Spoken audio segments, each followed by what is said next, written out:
Igen, kérek egy taxit.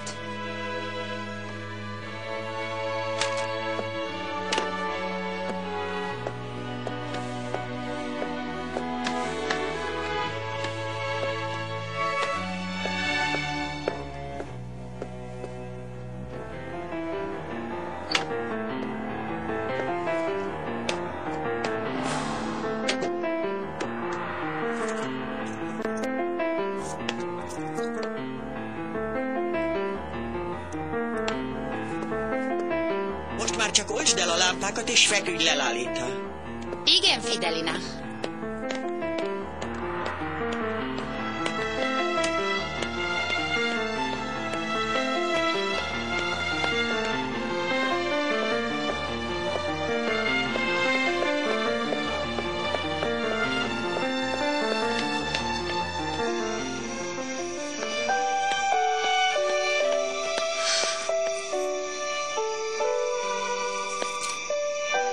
Istenem! Elmegyek, és mennyi mindent hagyok magam mögött. Szerelmet, gyűlöletet, megvetést. Elhagyom őket. Aki miatt a leginkább aggódom, az Carlitos.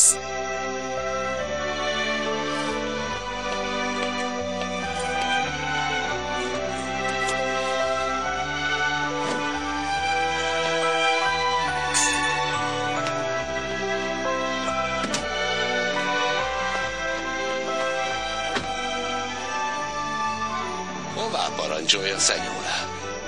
Most még nem tudom. Mindjárt megmondom. De kérem, vigyen el innen. Vigyen nagyon messzire.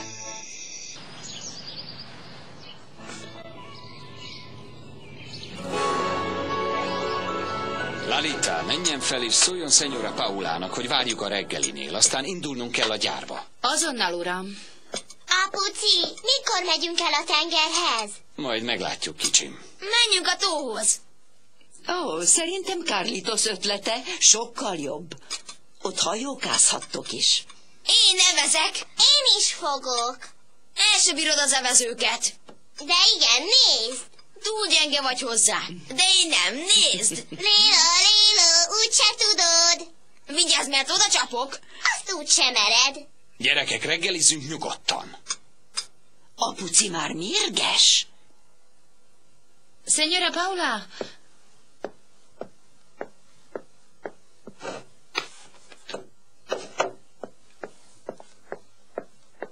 Itt van, asszonyom!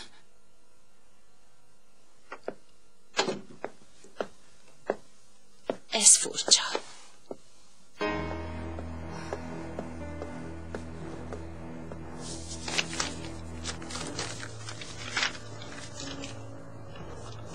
Lalita, úgy döntöttem, előbb indulok.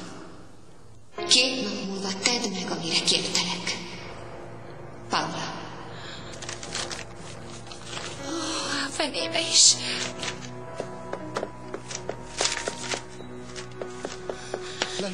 Lalita! Ezt a kulcsot kint találtam a kertben az úton, amikor söprögettem. Señora Paula kulcsa. Köszönöm, Panchito.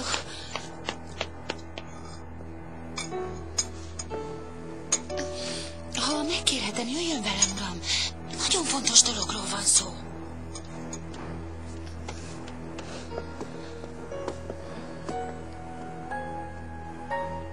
Mi történt, Lalita? Az, hogy Señora Paula nincs a szobájában. Jó, akkor keresse meg. Nem, nincs itt a házban, uram. Señora Paula tegnap éjjel elutazott.